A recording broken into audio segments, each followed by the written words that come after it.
Hello, class, and welcome back to Viva Barça. Welcome to the home of everything Barcelona, where we are going to be discussing on the latest as usual.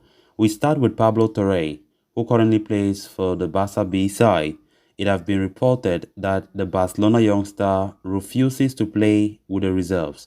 We are going to be discussing on that as we progress. Then, secondly, talking about Gerard Piqué.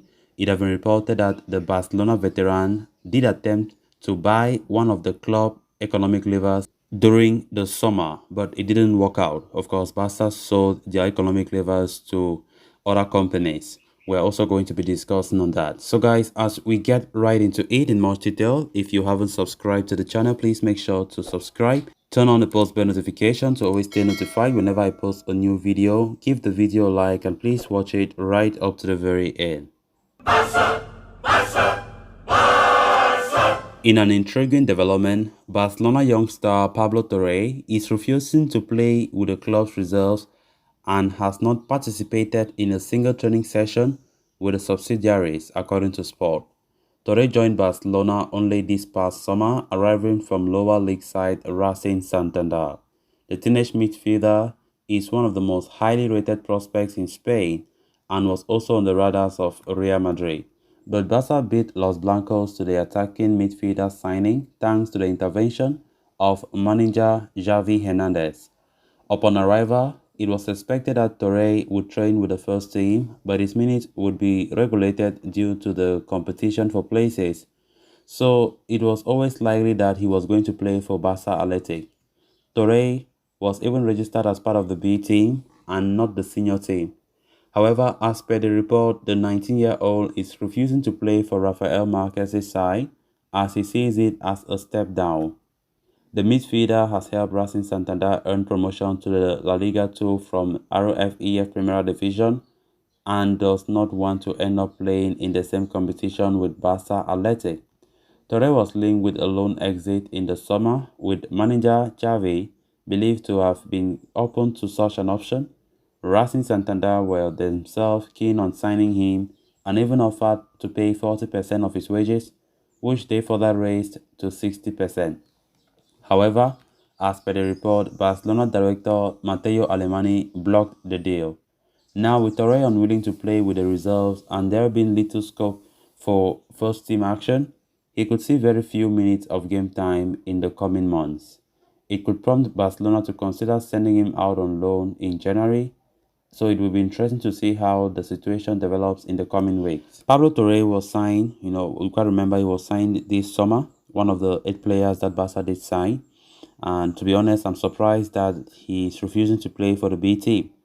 And I don't think that's the best option. That's the best decision if he continues to do that, because he needs to know that Xavi is keeping an eye on him. The fact that our B team is in the 3rd division does not mean that he's abandoned there or he's been lowered, because our B team is now playing for the 3rd division in Spain. Racing Santander, that where he left from, plays for 2nd division. So it makes no sense to me why he's saying that he does not want to play. He's refusing to appear in games. It's just a matter of being patient. He's a world-class player. Barca went for him for a reason. So he should not think the fact that he was sent to the reserve, he will never be integrated. It's just for him to show good attitude, play well. Because I think this is just trying to highlight how he might have a kind of attitude that Barca might not like. Because you're refusing to, like your first season there, for me, it's not the best idea. It's not the best decision, for Pablo Torre to do. Xavi likes the player, but we know there's no chance right now in that midfield department. He knows very well that playing at Barca will be very tough. So I don't understand why he's making such a decision. And we quite remember there was even some talk in the summer saying that Pablo Torre wants to go back to Racing Santander, even if it means a loan deal. He does not want to play for the B team. So it's not even something that is strange to some people, because the player himself wanted to leave even on deadline day. But the move, as I said, Matteo Alemany blocked any potential move back to his former club. So let's see if this situation persists like that. I don't think Barca will appreciate for that. You're just coming as a new player and bringing such a behavior. It's not a good example. It's not making any sense to me. But let's see. Barca might still decide to loan him in the month of January when the winter transfer opens. maybe send him to his former club Racing, or I don't know. But it's really strange to see that, to see what Pablo Torre have just done, refusing to play for the matches for the Barca reserve side. And I don't think Xavi will be happy for such a behavior, knowing fully well that Xavi had a big part to play in the transfer of this guy. So let's see how it goes. Let's see, but I wish he behaves better next time. If he can take his chances, play for the B team, humble himself, I think he will be good. He will be good and plays well, show the talent that he's got. And I bet you Xavi will bring him to the first team one day if he continues with his good attitude, playing games well. He's a midfielder by trade. So Barca just went for him because they saw the talent, the potential in him, and of course, reminding them of Pedri Gonzalez in Las Palmas 2 years ago. That is the same situation, but it seems as though Pablo Torre wants to start his own life in Barca in such a horrendous fashion. Then moving on to the next story of discussion, Barcelona captain Gerard Piqué tried to acquire the 24.5% share of Barca Studios this past summer when the club had put it up for sale to boost funds.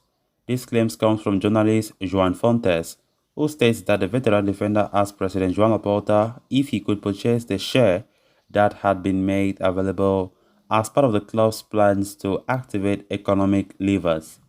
However, the Barcelona president told the 35-year-old veteran that it was not a good idea if it would be against the it would be against the ethical code. This, however, did not go down well with Piqué, who was reportedly left dissatisfied by the conversation.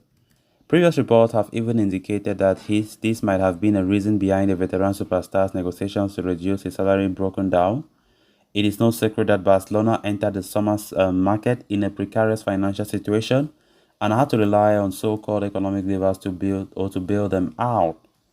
The first two levers saw them sell 25% of their TV rights before they parted with a 24.5% stake in Barca Studios, selling them to Socios.com.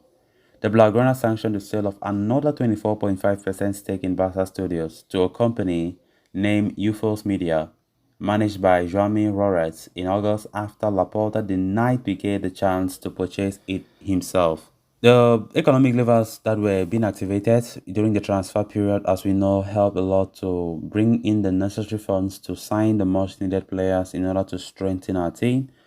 And getting this report of Gerard Piqué, who tried, to buy the levers himself from Barcelona, it kind of funnies me, like our own player buying the levers, But anyway, he's a businessman. He's a very, very wealthy, very rich, and of course, there's no surprise about this report, by the way. But the fact that, Laporta himself said no, this goes against the ethical code. Don't do that. And Piqué was left frustrated and not happy about what Laporta responded. And some reports are even saying that that might be the reason why the talks between further salary cut collapsed between Piqué and FC Barcelona. But I'm not very sure about that. I'm not very sure on that. So guys, with that, we have come to an end of this episode. Thanks a lot for watching. Until next time, bye bye.